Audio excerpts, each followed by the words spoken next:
Hello, good morning. അപ്പോൾ ഇന്നൊരു Sunday വ്ളോഗാണ് കേട്ടോ. ഇന്ന് അമ്മ വരുന്നുണ്ട് കോട്ടയത്തു നിന്ന്. നിങ്ങൾക്ക് അമ്മ കോട്ടയത്തു നിന്ന് തൃശ്ശൂർ വരുന്നത് ഭയങ്കര ഇഷ്ടമാണല്ലോ. സോ അമ്മ ഇന്ന് വരുന്നുണ്ട്. അപ്പോൾ ഞാൻ അതൊന്ന് വ്ളോഗ് എടുക്കാം എന്ന് വിചാരിച്ചു കേട്ടോ. അമ്മ ഓൾറെഡി അങ്കമാലി എത്തിയിട്ടുണ്ട്. ഡോൺ ചേട്ടൻ മാർക്കറ്റിൽ പോകണമല്ലോ, അതുകൊണ്ട് തന്നെ ഡോൺ ചേട്ടൻ പിള്ളേരെ കൊണ്ടുപോകുമ്പോൾ മമ്മിയോട് പിക്ക് ചെയ്യാമെന്ന് പറഞ്ഞു. അമ്മ സാധാരണ ഒറ്റയ്ക്കാണ് വരാറ്. അപ്പോൾ ഡോൺ ചേട്ടൻ വിളിച്ച് പറഞ്ഞെന്ന് തോന്നുന്നു അമ്മേനെ വന്ന് പിക്ക് ചെയ്യാന്നുള്ളത്. അപ്പം അമ്മേനെ പിക്ക് ചെയ്യാൻ പോവാന്ന് പറഞ്ഞു. ആ കൂട്ടത്തിൽ തന്നെ മാർക്കറ്റിൽ നിന്ന് സാധനങ്ങളും വാങ്ങിച്ചിട്ട് വരാമെന്ന് പറഞ്ഞിട്ടുണ്ട് കേട്ടോ. അപ്പം അങ്ങനെയൊക്കെ വിശേഷങ്ങൾ. ഇനിയിപ്പോൾ ഒരു 2-3 ദിവസം അമ്മയുള്ള വ്ളോഗായിരിക്കും കേട്ടോ. അമ്മ നാളെ പോകണം മറ്റന്നാൾ പോകണം എന്ന് പറഞ്ഞിട്ടാണ് വരുന്നത് തന്നെ. അവിടുന്ന് പോകുന്നതിനെക്കുറിച്ച് ചർച്ച ചെയ്തിട്ടാണ് വരുന്നത്. അപ്പോൾ നമ്മൾ വന്നിട്ട് നോക്കാമെന്ന് പറഞ്ഞിട്ടുണ്ട്. അച്ഛന് ആവശ്യമായിട്ടുള്ള കറികളൊക്കെ വെച്ച് കൊടുത്തിട്ടുണ്ട് കേട്ടോ. അപ്പോൾ എങ്ങനെയാണ് ഒരു സൺഡേ വ്ളോഗ് നമുക്ക് അങ്ങോട്ട് സ്റ്റാർട്ട് ചെയ്യാം. എല്ലാവർക്കും അപ്പോൾ നല്ലൊരു ഡേ വിഷ് ചെയ്യാൻ കേട്ടോ. അപ്പോൾ ബയോ. അപ്പം ഞാൻ വേഗം പണി തുടങ്ങിയേക്കാമെന്ന് വിചാരിച്ചു കേട്ടോ. അരിക്കുള്ള വെള്ളം കുക്കറിൽ വെച്ചിട്ടുണ്ട്. പിന്നെ നാളെ രാവിലെ ബ്രേക്ക്ഫാസ്റ്റിന് ഇഡ്ഡലി ആക്കാമെന്ന് വിചാരിച്ചു. അപ്പോൾ അതേ പച്ചരിയും ഉഴുന്നും ഒക്കെ കുതിരാൻ ഇട്ടിട്ടുണ്ട്. കുതിരാൻ വേണ്ടി ഇടാൻ പോവാണ് കേട്ടോ. അപ്പോൾ ഞാൻ ആദ്യമേ ഞാൻ കഴുകും കേട്ടോ. മിക്കവരും അങ്ങനെ ആയിരിക്കും, കഴുകിയിട്ട് കുതിരാൻ എന്നിട്ട് ആ വെള്ളത്തിലാണ് ഞാൻ അരയ്ക്കുക. ആ കുതിരാൻ വെച്ച വെള്ളത്തിൽ തന്നെ കഴുകും കേട്ടോ. അല്ല, മിക്സിയിലിട്ടായിരിക്കും കേട്ടോ. എന്താ എക്സൈറ്റ്മെൻറ്റ് കൊണ്ടാണോ എന്താണെന്നറിയത്തില്ല, ഞാനിപ്പോൾ 3ാമത്തെ പ്രാവശ്യമാണ് വോയിസ് ഓവർ കൊടുത്ത് അതൊന്ന് സെറ്റാക്കുന്നത് കേട്ടോ. അപ്പം ഞാൻ വിചാരിച്ചു ഡോൺ ചേട്ടൻ വരുന്നതിന് മുമ്പേ എല്ലാം ഒതുക്കി വെച്ചാൽ എനിക്ക് നോൺ വെജ് വേഗം നന്നാക്കി എടുക്കാമല്ലോ എന്ന് ഞാൻ വിചാരിച്ചു കേട്ടോ. അപ്പം ഞാൻ അമ്മയോട് വരുമ്പം പപ്സ് വാങ്ങിക്കാൻ പറഞ്ഞിട്ടുണ്ട്, എഗ് പപ്സ്. കഴിഞ്ഞ ആഴ്ച വാങ്ങിച്ചപ്പം എനിക്കത് കിട്ടിയില്ല. അപ്പം തൊട്ടൊരു നിരാശയായിരുന്നു, കിട്ടിയില്ലല്ലോ. അപ്പം അമ്മ എന്തായാലും ബേക്കറിയിൽ കയറും സാധനം വാങ്ങിക്കാനായിട്ട്. അപ്പം ഞാൻ അമ്മയോട് പറഞ്ഞു എനിക്കും കൂടെ വാങ്ങിച്ചോളൂ, മീൻസ് എല്ലാവർക്കും കൂടെ, എനിക്കെന്നല്ല, വാങ്ങിക്കുമ്പോൾ എക്സ്ട്രാ ആയിട്ട് എഗ് പപ്സ് വാങ്ങിച്ചോളൂ, അതും ആപ്പിൾ ബേക്കറിയിൽ നിന്ന് വാങ്ങിച്ചോളൂ എന്ന് ഞാൻ പറഞ്ഞിട്ട്. നമ്മുടെ ഇവിടെ നടത്ര സിഗ്നലിലെ ആപ്പിൾ ബേക്കറി ഉണ്ട്, അതുപോലെ അക്കിയുടെ വീടിനടുത്തും ഒരു ആപ്പിൾ ബേക്കറി ഉണ്ട് കേട്ടോ. അപ്പോൾ അവിടെ നിന്ന് വാങ്ങിച്ചോളാൻ പറഞ്ഞിട്ടുണ്ട് കേട്ടോ. ഞാൻ പറഞ്ഞ ഇന്നൊരു മാനുവലായിരുന്നു ശരിക്കും. ഞാൻ വിചാരിച്ച പോലെ ഒരു പണിയും എൻ്റെ നടക്കുന്നുണ്ടായിരുന്നില്ല. എന്തൊക്കെയോ ഞാൻ ചെയ്യുന്നു, പക്ഷെ മനസ്സിൽ എന്താണ് മെനു എന്നുള്ളത് ഞാൻ ഓൾറെഡി പ്ലാൻ ചെയ്ത് വെച്ചു. ബട്ട് നമ്മൾ ചില ദിവസങ്ങളിൽ നമ്മൾ വിചാരിക്കുന്നിടത്തോട് നമ്മുടെ കാര്യങ്ങൾ എത്തില്ല. അങ്ങനൊരു ദിവസമായിരുന്നു കേട്ടോ. ഞാൻ എത്ര ശ്രമിച്ചിട്ടും എൻ്റെ എൻജിൻ നീങ്ങാത്ത പോലെ എനിക്ക് തോന്നി. എങ്ങനെയും പണി അവസാനിപ്പിക്കുക എന്നുള്ളൊരു ചിന്താഗതി, മേ ബി പോകേണ്ട ഒരു മൈൻഡ് സെറ്റ് വന്നോണ്ട്. ഉച്ച കഴിഞ്ഞ് എനിക്കൊന്ന് പുറത്ത് പോകണം, ടുലിപ്സിലൊക്കെ പോകണം. സോ അതിൻ്റെയൊക്കെ ഒരു ഇത് വന്നുകൊണ്ടായിരിക്കണം എനിക്ക് അത് മാത്രമായി മനസ്സിൽ കേട്ടോ. ഞാൻ എന്തൊക്കെയോ ആലോചിക്കുന്നുണ്ട്. ഞാനിപ്പോൾ പറയുമ്പോഴായാലും ഞാൻ ഏതോ ഒരിതിലാണ് പറയണത് പോലും. പിന്നെ ചാക്കുവിൻ്റെ മുടി വെട്ടി കണ്ടിട്ട് കുറേ പേർക്ക് ഇഷ്ടമായി എന്ന് പറഞ്ഞാൽ ഭംഗിയുണ്ട്. അപ്പം തലയിൽ സെഡ് വരച്ചിട്ടുണ്ട് കേട്ടോ. സെഡ് വരച്ചേക്കാണ്. സെഡ് ഫോർ സിയാൻ എന്ന് പറയുമ്പോൾ ചാക്കോ പറയും നോ, ഐ ആം നോട്ട് സിയാൻ, ഞാൻ ചാക്കു ആണെന്നാണ് പറയുന്നത്. അവനവൻ്റെ സിയാൻ പേര് അക്സെപ്റ്റ് ചെയ്യാൻ പറ്റിയിട്ടില്ല എന്ന് തോന്നുന്നു. അങ്ങനെ ഞാൻ നമ്മുടെ അരി കഴുകി അവിടെ മാറ്റി വെച്ചിട്ടുണ്ട് കേട്ടോ. ഇനിയിപ്പം കുറച്ചധികം നേരം കുതിരായിട്ടാലേ അതൊരു സുഖം ഉണ്ടാവുള്ളൂ. അരയ്ക്കാനും എളുപ്പം ഉണ്ടാവുള്ളൂ, ഇഡ്ഡലിക്കൊരു മയം ഉണ്ടാവുള്ളൂ കേട്ടോ. അപ്പം ഞാൻ ഇഡ്ഡലിക്കുള്ള ചോറ് കയ്യോടെ, ഇന്നലത്തെ ചോറ് ഇരിക്കുന്നുണ്ടായിരുന്നു, അല്ലെങ്കിൽ പിന്നെ അത് തിളപ്പിച്ച് ഊറ്റാനൊക്കെ നിൽക്കണം. ഞാൻ നോക്കിയപ്പോൾ ഇഡ്ഡലിക്ക് എന്തായാലും നമുക്ക് ചോറ് വേണം. ഞാൻ വെച്ച് ഇതിൽ നിന്ന് എടുക്കാം. അങ്ങനെ ആ ചോറ് അവസാനിക്കും. ഇന്നലെ രാത്രി അപ്പം ഉണ്ടാക്കിയപ്പോൾ ഞാൻ ചോറ് എടുത്ത്, നമ്മൾ ഇൻസ്റ്റൻ്റ് ആയിട്ട് ഇന്നലെ രാത്രി പാലപ്പം ഉണ്ടാക്കിയിട്ടുണ്ടായിരുന്നു കേട്ടോ. അങ്ങനെ നമ്മുടെ ചോറിനുള്ള അരി കഴുകി വെച്ചിട്ടുണ്ട്. കുക്കർ കുറച്ചും കൂടെ വെള്ളം ചൂടാവാനുണ്ട് കേട്ടോ. അത് അവിടെ നിൽക്കുന്നുണ്ട്. അപ്പം ഞാൻ ഓർത്തു അവർ എത്താറായി എന്നുള്ളൊരു തോന്നൽ വന്നു തുടങ്ങിയപ്പോൾ ഞാൻ ഓർത്തു ഒന്ന് പുറത്ത് പോയി നിൽക്കാം എന്നൊക്കെ ഞാൻ വിചാരിച്ചു കേട്ടോ. അപ്പോഴാണ് ഡോൺ ചേട്ടൻ പോയപ്പം ഡോൺ ചേട്ടൻ കുറേ വീഡിയോസ് എടുത്തിട്ടുണ്ടായിരുന്നു കേട്ടോ. അത് ഞാൻ നിങ്ങളെ കാണിക്കാമെന്ന് വിചാരിച്ചു. ചാക്കോ പിന്നെ കൃത്യമായിട്ട് മാർക്കറ്റിൽ ഒരു റൊട്ടീനായി, മാർക്കറ്റിൽ പോവുക, മീൻ വാങ്ങിക്കാൻ പോവുക, അങ്ങനെയൊക്കെ ഉള്ളതായി.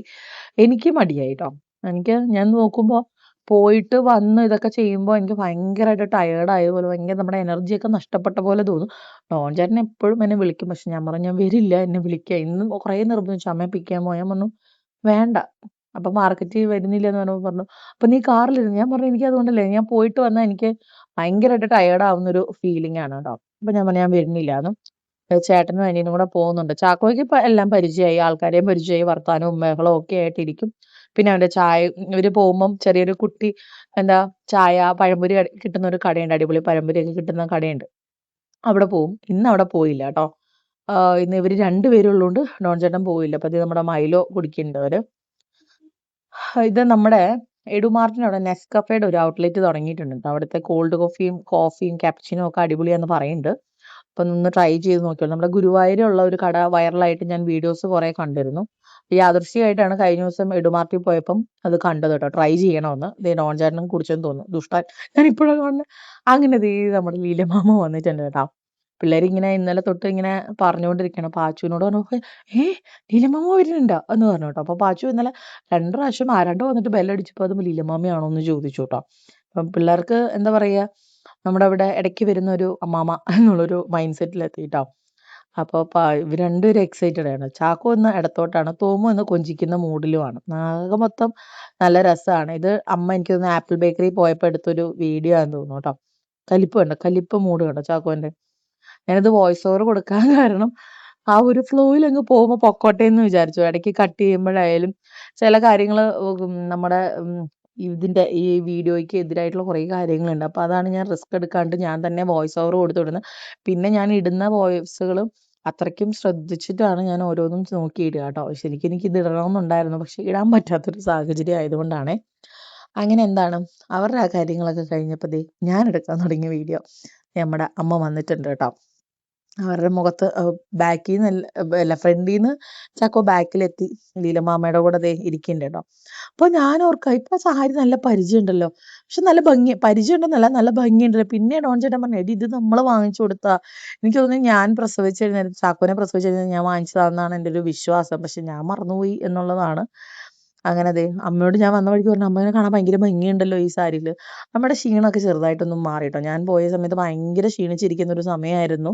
അതിൽ നിന്നൊക്കെ മാറി കുറച്ച് ഒന്ന് പുഷ്ടിച്ചിട്ടുണ്ട്. പുഷ്ടി എന്ന് വെച്ചാൽ ഭയങ്കര പുഷ്ടിയല്ല, എന്നാലും ആ ഒരു ഭയങ്കരമായ ക്ഷീണം മാറ്റി പണ്ടത്തെ അമ്മയുടെ ഒരു ലുക്ക് വന്നിട്ടുണ്ട് കേട്ടോ. ഇടയ്ക്ക് ഭയങ്കര ക്ഷീണം എന്ന് വെച്ചാൽ ഭയങ്കര ക്ഷീണമായിരുന്നു. എന്താണെന്ന് അറിയില്ല, അമ്മ ഫുഡ് കഴിക്കുന്നൊക്കെ കുറച്ചിട്ടുണ്ടായിരുന്നു. മേ ബി അതുകൊണ്ടായിരിക്കണം. എന്നാലും ഭയങ്കരമായിട്ട് ക്ഷീണിച്ചിട്ടുണ്ടായിരുന്നു. പിന്നെ വയ്യായ്ക കുറേ ഉണ്ടായിരുന്നു. അതൊക്കെ മാറി എനിക്ക് തോന്നുന്നു മനസ്സ് റിലാക്സ്ഡ് ആയിട്ടുണ്ടാവണം. അതുകൊണ്ടായിരിക്കണം ഇങ്ങനെ ഒരു ചേഞ്ച് വന്നിട്ടുണ്ടാവുക. പിന്നെ പ്രായമായല്ലോ, അമ്മയ്ക്ക് 63 വയസ്സുണ്ട്. അപ്പോൾ അതിൻ്റെതായ ബുദ്ധിമുട്ടുകളും കാര്യങ്ങളും ഒക്കെ ഉണ്ടല്ലോ. അപ്പോൾ അതേ അമ്മ വന്നപ്പം ആദ്യം ചക്ക കൊണ്ടുവരാമെന്നാണ് പറഞ്ഞിരുന്നത്. അപ്പോഴാണല്ലോ ഡോൺ ചേട്ടൻ കഴിഞ്ഞ ദിവസം ചക്ക കൊണ്ടുവന്നത്. അപ്പം ചക്കയുടെ പ്ലാൻ ഞങ്ങൾ ഡ്രോപ്പ് ചെയ്തു. ഞാൻ പറഞ്ഞു കൊണ്ടുവരണ്ട അമ്മ, വെറുതെ എടുത്തുകൊണ്ട് വരേണ്ട, വെയിറ്റ് ആണല്ലോ. അപ്പോൾ അത് മാറ്റിയിട്ട് ഞാൻ പറഞ്ഞു എന്നാൽ റംബൂട്ടാൻ കൊണ്ടുപോയി. അന്ന് കൊറിയറിൽ വന്നപ്പം ഇടിയും ചവിട്ടൊക്കെ കൊണ്ടിട്ട് വന്നുകൊണ്ട് തന്നെ അതിൻ്റെ കളറൊക്കെ മാറിയിട്ടുണ്ടായിരുന്നു. ഇതാകുമ്പോൾ അമ്മ ഫ്രഷ് പറിക്കുക അമ്മയുടെ കവറിൽ. അപ്പം നമ്മൾ കൊണ്ടുവരുമ്പോൾ നമ്മൾ ആ സേഫ്റ്റിയൊക്കെ നോക്കിയിട്ടാണല്ലോ കൊണ്ടുവരിക. അപ്പോൾ അത് കൊണ്ടുവരാൻ പറഞ്ഞിട്ടുണ്ടായിരുന്നു കേട്ടോ. അപ്പം അമ്മ അതും കൊണ്ടുവന്നിട്ടുണ്ട്. അപ്പം അക്കിക്ക് കൊടുക്കാൻ ഡോൺ ചേട്ടൻ കൈയോടെ മാറ്റിക്കോളാൻ പറഞ്ഞു കേട്ടോ. അക്കിക്ക് റംബൂട്ടാൻ ഭയങ്കര, അക്കിക്കും വേപ്പിനും ഒക്കെ റംബൂട്ടാൻ ഭയങ്കര ഇഷ്ടമാണ്. അപ്പോൾ ഇത് അമ്മ പിള്ളേർക്ക് കൊണ്ട് അമ്മ കൊഴുക്കട്ട വാങ്ങിച്ചിട്ടുണ്ടായിരുന്നു അമ്മയ്ക്ക് കഴിക്കാനായിട്ട്.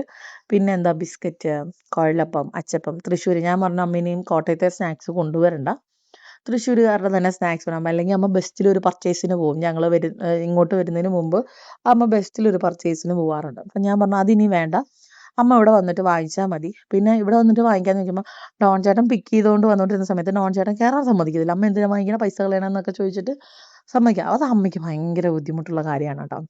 ഇങ്ങനെ കൈവീശി വരിക പിള്ളേരുള്ള വീട്ടിൽ. പിന്നെ അങ്ങനെയാണ് അമ്മ ഓട്ടോയിലാക്കിയത് യാത്ര. പക്ഷെ അമ്മ ഒരു ഓട്ടോ കൂലി കേൾക്കുമ്പോൾ എനിക്ക് ഭയങ്കര സങ്കടമടി. എനിക്ക് വരുന്ന വണ്ടിക്കൂലി ഇങ്ങോട്ട് വരാൻ ഓട്ടോ കൂലി ആവുന്നുണ്ടടി എന്നൊക്കെ പറഞ്ഞിട്ട് ഭയങ്കര സങ്കടപ്പെടും കേട്ടോ. അപ്പോൾ ഇത് നല്ല ഫ്രഷ് റംബൂട്ടാൻ ഫ്രം കോട്ടയം എത്തിയിട്ടുണ്ട്. ഇത് ലാസ്റ്റ് ബാച്ചാണ് കേട്ടോ. കഴിഞ്ഞു നമ്മുടെ വീട്ടിലെ റംബൂട്ടാൻ ഓരോരുത്തർക്കൊക്കെ കൊടുത്ത് അവസാനിപ്പിക്കുക ചെയ്തത്. വെറുതെ ചീച്ച് കളയാനും പറ്റില്ല. നമ്മുടെ വീടിൻ്റെ മുകളിലോട്ട് ഇങ്ങനെ ഷീറ്റിൽ വീണ് കിടക്കുക ചെയ്യുക കേട്ടോ. അപ്പോൾ അത് വെള്ളം ഇങ്ങനെ കെട്ടി നിൽക്കാനും വീടിനും ഒക്കെ മോശമാണ്. പക്ഷെ ഇങ്ങനെ കായ്ച്ച് കിടക്കുന്ന കാണുമ്പോൾ നമുക്ക് അത് നശിപ്പിക്കാനും തോന്നില്ല. അതാണ് ഇതിലെ മെയിൻ പ്രശ്നം. നല്ല ഫ്രഷ് ആയിരുന്നു കേട്ടോ. ഇതിൻ്റെ പകുതി മുക്കാൽ ഓൾറെഡി ഞങ്ങൾ കഴിച്ചു കഴിഞ്ഞു. പകുതി അക്കിക്ക് കൊടുത്തു.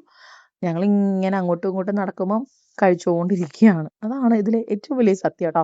അപ്പോൾ ഇന്ന് നമ്മുടെ ലഞ്ചിൻ്റെ മെനു എന്ന് പറയുന്നത് ചോറ്, നല്ല തൃശ്ശൂർ മീൻകറി, ബീഫ് റോസ്റ്റ്, പിന്നെ ഡിമ്പിള് എന്തിട്ടാണ് കോളിഫ്ലവറും മുട്ടയും ചിക്കിയിട്ട് മമ്മിക്ക് മോരും അടിച്ചു വെച്ചു. പിന്നെ കോമൺ ആയിട്ട് ബീഫും മീൻ കറിയായിരുന്നു കേട്ടോ. ഞാൻ വെച്ചതാണെങ്കിലും അന്തസ്സുള്ള കറിയായിരുന്നു എന്ന് ഞാൻ പറയും. അപ്പോൾ ഇവരൊക്കെ പോയ ഗ്യാപ്പ്, ഇവരിത് മാറിയതിന് ശേഷം ഞാൻ ഒന്ന് അടുക്കളയിലേക്ക്, അതായത് എനിക്ക് തേങ്ങാപ്പാൽ എടുക്കാനും ഒക്കെ ഉണ്ടായിരുന്നല്ലോ. അപ്പോൾ ഇവരൊക്കെ ഇവരുടെ വഴിക്ക് എല്ലാവരും വരും. പിന്നെയും ഞാൻ ഒറ്റയ്ക്കായി. അതിനിടയ്ക്ക് ചക്ക നന്നാക്കി. ഇതൊക്കെ അതിന് മുമ്പത്തെ കാര്യങ്ങളാണ് കേട്ടോ. ഞാൻ വീഡിയോസ് കുക്കിംഗ് തുടങ്ങിയ പിന്നെ ഞാൻ എടുക്കാൻ വിട്ടു, അല്ലെങ്കിൽ എടുക്കാൻ മടിയായി. അതുകൊണ്ടാണ് കാണാത്തത് കേട്ടോ. ഇത് അമ്മായിമ്മയും മരുമോനും ഇരുന്നുള്ളവരുടെ സംസാരങ്ങളാണ്. അപ്പോൾ ഇന്നത്തെ ബ്രേക്ക്ഫാസ്റ്റ് പപ്സും കാപ്പിയാണ്. അപ്പോൾ ഞങ്ങൾക്ക് 2-3 ആഴ്ചയായെന്ന് തോന്നുന്നു പപ്സും കാപ്പിയിലേക്ക് സ്വിച്ച് ചെയ്തിട്ട്. അങ്ങനെ ദേ ചാക്കോ നമ്മുടെ മിൽക്ക് ബിക്കീസ് ബിസ്ക്കറ്റ് കഴിക്കുകയാണ്. അപ്പം കണ്ണും മൂക്കും ബിസ്ക്കറ്റ് എന്നാണ് കേട്ടോ ഇവർ പറയുക. അങ്ങനെ അത് കഴിച്ചുകൊണ്ടിരിക്കുകയാണ്. അപ്പോൾ 1 വേണം, 2 വേണം, 3 വേണം. ഇവർക്ക് ഓരോ കണക്കുകളുണ്ട്. 1, 2, 3 എന്നൊക്കെ പറയും. പാച്ചുവിന് 3 ആണ് കണക്ക്. അപ്പോഴാണ് ദേ ഡിംപിൾ വരുന്നത്, അമ്മേനെ കാണുന്നത് കേട്ടോ. അപ്പോൾ പാച്ചുവിനെയാണ് ഞാൻ എക്സ്പെക്ട് ചെയ്തത്. അപ്പോൾ ഞാൻ ഡിംപിൾ പറയാം, മമ്മിയുടെ അല്ല തൻ്റെ എക്സ്പ്രഷൻ അല്ല, പാച്ചുവിൻ്റെ എക്സ്പ്രഷനാണ് കാണാനിരുന്നതെന്ന് പറഞ്ഞു കേട്ടോ. അപ്പോൾ അതേ ഡിംപിൾ വന്നിട്ടുണ്ട്. പാച്ചു ഇന്ന് ഇടഞ്ഞിട്ടാണ് എഴുന്നേറ്റെന്ന് ഡിംപിൾ പറഞ്ഞു. അപ്പോൾ അവൻ പതുക്കെ വന്നോളൂ എന്ന് പറഞ്ഞു കേട്ടോ. അപ്പോൾ തോമനാണെ പറ്റുന്നില്ല. തോമ പറഞ്ഞു, എടാ ലീലമാമ വന്നിട്ടുണ്ടെടാ വാണ. പക്ഷെ അവൻ മൂഡ് ഔട്ടായിട്ട് എഴുന്നേറ്റിട്ടുണ്ടെങ്കിൽ അവനും വന്നില്ല കേട്ടോ. പിന്നെ അമ്മ പറഞ്ഞു, ഞാൻ പോയി അവനെ കാണാമെന്ന് പറഞ്ഞിട്ട് ദേ പോണുണ്ട് കേട്ടോ. മറ്റേ പാച്ചുവിന് ഇനി എനിക്ക് തോന്നുന്നു അവൻ്റെ സർജറിയുടെ വിശേഷം നേരിട്ട് പറയാൻ ഒരു വ്യക്തിയുള്ളത് ലീലമാമയായിരിക്കും. കാരണം ലീലമാമയുടെ ഒന്ന് വീഡിയോ കോളിൽ പറഞ്ഞെന്നല്ലാണ്ട് പിന്നെ അതിനെക്കുറിച്ച് എക്സ്പ്ലെയിൻ ചെയ്യാൻ കുട്ടിക്ക് വേദന പോയതിന് ശേഷമാണ് എക്സ്പ്ലെയിൻ ചെയ്ത് പറയാൻ തുടങ്ങി. എനിക്ക് അങ്ങനെ പറ്റി, എനിക്ക് ഇങ്ങനെ പറ്റി. അമ്മയ്ക്ക് കയ്യോടെ കാണിച്ചിട്ട് അമ്മയ്ക്ക് ടെൻഷനായി, ഇവനും കമന്ന് നടക്കുന്നതൊക്കെ കണ്ടപ്പോൾ അവൻ ദേ കാണിക്കുന്നുണ്ട് കേട്ടോ. നമ്മുടെ മുസ്ലിംസിന് ശരിക്കും ഒരു ചടങ്ങാണ് വന്ന് കാണുക എന്നുള്ളത്. അങ്ങനെ ദേ മടിയിൽ കയറിയിരുന്ന് വിശേഷമൊക്കെ പറഞ്ഞ് തുടങ്ങിയിട്ടുണ്ട് കേട്ടോ. സാരമില്ല പോട്ടെ, വേദന എടുക്കില്ല, മാറിക്കോളും, നല്ലതിന് വേണ്ടിയല്ലേ എന്നൊക്കെ പറയുന്നുണ്ട്. ചാക്കോ അവിടെ ഇരുന്നിട്ട് കഴിക്കണം, ബിസ്ക്കറ്റ് കഴിക്കുകയാണ്. അപ്പം ഞാൻ പറഞ്ഞില്ലേ, ഞാൻ അതിൻ്റെ ഇടയ്ക്ക് ഒന്ന് മാറി ഞാൻ എൻ്റെ പരിപാടികൾ തുടങ്ങിയിട്ടുണ്ടായിരുന്നു. ആകെ മൊത്തം വലിച്ചിട്ടിരിക്കുകയാണ് കേട്ടോ. ചോറ് ആദ്യമേ ഞാൻ വെച്ച് മാറ്റി, എന്നിട്ട് വേണം ആ കുക്കറിൽ നമുക്ക് ബീഫ് വേവിക്കാനായിട്ട്. അത് പിന്നെ അതേ മീൻ കറിക്കുള്ളത് റെഡിയാക്കി വെച്ചിട്ടുണ്ട്. ബീഫ് കഴുകി വാരി വെച്ചിട്ടുണ്ട്. മീൻ കറിക്കുള്ളത് മീൻ റെഡിയാക്കി വെച്ചിട്ടുണ്ട്. ഇതിൻ്റെ ഇടയ്ക്ക് ഡിംപിൾ ഇടയ്ക്കൊന്ന് വന്നിട്ട് മീനൊക്കെ എടുത്ത് മീൻ വച്ചൊക്കെ ബോക്സിലാക്കി മാറ്റി വെച്ചു. അമ്മ വന്നതുകൊണ്ട് തന്നെ ഇനി ഇവർ മുറ്റത്ത് കളിക്കും കേട്ടോ. അമ്മ കൂടെ നിൽക്കുന്നതുകൊണ്ട് തന്നെ അവർ മുറ്റത്ത് കുറച്ച് നേരം കളിക്കും. അപ്പോൾ ക്യാപ്പ് വെച്ച് ഇറങ്ങിയേക്കാണ് കേട്ടോ. ചൂടായതുകൊണ്ട് ക്യാപ്പ് വെച്ച് ഇറങ്ങാൻ പറഞ്ഞിട്ട് പിന്നെ ക്യാപ്പിനുള്ള അടിയും ബഹളമായി. അടി ഉണ്ടാക്കാൻ പ്രത്യേകിച്ച് കാരണങ്ങളൊന്നും വേണ്ടാത്തതുകൊണ്ട് പിന്നെ പ്രശ്നമില്ല. അങ്ങനെ ദേ ചാക്കോനുള്ള ക്യാപ്പ് ഡിംപിൾ പാച്ചുവിൻ്റെ ഒരെണ്ണം എടുത്തുകൊണ്ട് വന്നു കേട്ടോ. കാരണം ചാക്കോയ്ക്ക് ഗ്യാപ്പില്ല. തോമുന് ഓൾറെഡി ഒരു ഗ്യാപ്പ് ഉണ്ട്, പാച്ചുവിനും ഉണ്ട്. തോമുൻ്റെ ഒരു മൈക്കിൾ ജാക്സന്റെ ഇത് ഉണ്ടായിരുന്നെങ്കിലും അവനത് വേണ്ടാന്ന് പറഞ്ഞു കേട്ടോ. പിന്നെ ഡിംപിൾ കൊടുത്ത് ക്യാപ്പ് വെച്ചിട്ട് വരുന്നുണ്ട്. ഇങ്ങനെ കുറച്ച് നേരം മുറ്റത്ത് കളിക്കാന്നൊക്കെ പറഞ്ഞപ്പോൾ ശരിയെന്ന് പറഞ്ഞു. പക്ഷെ പാച്ചു വേഗം കയറിയപ്പോൾ ഇവരും വേഗം കയറി കേട്ടോ. തോമും ചാക്കോച്ചനും വേഗം കയറി. പിന്നെന്താ പറയാ, ഒരു നല്ല രസമുള്ളൊരു ദിവസമായിരുന്നു കേട്ടോ. ഇനിയിപ്പോൾ ഞാൻ പറഞ്ഞില്ലേ, ഈ വോയിസ് ഓവർ കൊടുത്തിട്ട് വേണം എനിക്ക് പുറത്ത് പോകാൻ. എനിക്കെന്തോ ഇത് പെട്ടെന്ന് നിങ്ങളിലേക്ക് ഇന്ന് പോരാത്തതിന് ഞാൻ വീഡിയോസും ഇട്ടിട്ടില്ല. ഞാൻ പറഞ്ഞില്ല, ഡെയിലി ഒരു വീഡിയോ എങ്കിലും ഇടണം എന്നുള്ളൊരു ആഗ്രഹം. അത് റീൽസ് ആയാൽ പോലും സാരമില്ല എന്നുള്ളൊരു ബോധോദയത്തിലാണ് ഞാനിപ്പോൾ നിൽക്കുന്നത്. റീൽസ് എങ്കിൽ റീൽസ് ആയിക്കോട്ടെ എന്ന് ഞാൻ വിചാരിച്ചു കേട്ടോ. ചിലപ്പോൾ നിങ്ങൾക്ക് കോമഡി ആയിട്ട് തോന്നും, ബട്ട് എൻ്റെ ഒരു മടിച്ച് ഒരു സെക്ഷനിൽ നിന്ന് ഒരു വീഡിയോ, ഞാനൊരു വീഡിയോ ഇട്ടിട്ടുണ്ടായിരുന്നു, അല്ലെങ്കിൽ ഞാനൊരു റീൽസ് ഇടാറുണ്ട് എന്നെങ്കിലും എനിക്ക് പറയാമല്ലോ എന്ന് ഞാൻ വിചാരിച്ചു കേട്ടോ. റീൽസ് ഇരുന്നുകൊണ്ട് പ്രത്യേകിച്ച് എനിക്ക് അങ്ങനെ ഗുണങ്ങളും കാര്യങ്ങളും ഒന്നും ഇല്ല. നമുക്ക് അങ്ങനത്തെ ഒരു ഒരു പൈസ കിട്ടുക അങ്ങനത്തെ പരിപാടിയൊന്നും നമുക്ക് റീൽസിൽ നിന്ന് കിട്ടില്ല കേട്ടോ. നമുക്ക് ലോങ് വീഡിയോ ഇട്ടാൽ തന്നെ അതിന് എന്തെങ്കിലും ബെനിഫിറ്റ് ഉണ്ടാവുള്ളൂ. അപ്പോൾ ദേ ഡോൺ ചേട്ടൻ കഴിഞ്ഞ ദിവസം കൊണ്ടുവന്ന ചക്ക നന്നാക്കുകയാണ്. ഡാഡി നന്നാക്കണു, മോൻ ചകിനിയൊക്കെ പറിച്ച് കളയണു. അങ്ങനെയൊക്കെ. അമ്മ കുറേ ചോദിച്ചു, അമ്മ ശരിയാക്കാം. അപ്പോൾ ഡാഡി സമ്മതിച്ചില്ല. ഇത് ഡാഡിയുടെ സ്വന്തം ഡിപ്പാർട്ട്മെന്റ് ആണ്. അപ്പം ഡിംപിൾ ദേ മമ്മിക്കുള്ള പച്ചമോരടിക്കുകയാണ്. മമ്മിക്ക് നല്ല എല്ലാവർക്കും ഉള്ളതാണ്. അതിന് ഗാർണിഷ് ചെയ്യാനായിട്ട് 2 കരിവേപ്പില തൂവുകയാണ് കേട്ടോ ഡിംപിൾ. അപ്പം ഇന്ന് ഞാൻ പോകും, നാളെ ഡിംപിൾ പോകും. അങ്ങനെയാണ് കേട്ടോ ഞങ്ങൾ പ്ലാൻ ചെയ്തിരിക്കുന്നത്. ഇനി ഡോൺ ചേട്ടൻ്റെ ബർത്ത്ഡേ വരുന്നുണ്ട്. ഡോൺ ചേട്ടൻ പറയുന്നുണ്ട്, നിങ്ങളുടെ ബർത്ത്ഡേക്കല്ലേ എല്ലാവരും ഓരോ ഗിഫ്റ്റുകളൊക്കെ അയക്കണില്ലേ, എൻ്റെ ബർത്ത്ഡേ ആണെന്ന് എല്ലാവരോടും പറയും, നിങ്ങൾക്ക് മാത്രമേ ഫാൻസ് ഉള്ളൂ, എനിക്കും കൂടെ അയക്കാൻ പറയും ഗിഫ്റ്റ്. പോരാത്തതിന് ഈ പ്രാവശ്യം 40ാമത്തെ ബർത്ത്ഡേയും കൂടെ ആണല്ലോ. അപ്പോൾ ഇവരും കാർന്നോമാർ ആദ്യം ഇരുന്ന് കഴിച്ചു കേട്ടോ. പിന്നെ ഞങ്ങളിരുന്ന് കഴിച്ചു. അത്രയൊക്കെയുള്ളൂ ഇന്നത്തെ ഒരു വ്ളോഗ്. എല്ലാവർക്കും ഇഷ്ടമായി എന്ന് കരുതുന്നു. Keep supporting. നാളെ വേറൊരു അടിപൊളി വീഡിയോ ആയിട്ട് വരാം. അതുവരെ എല്ലാവർക്കും ബൈ ആൻഡ് ടേക്ക് കെയർ.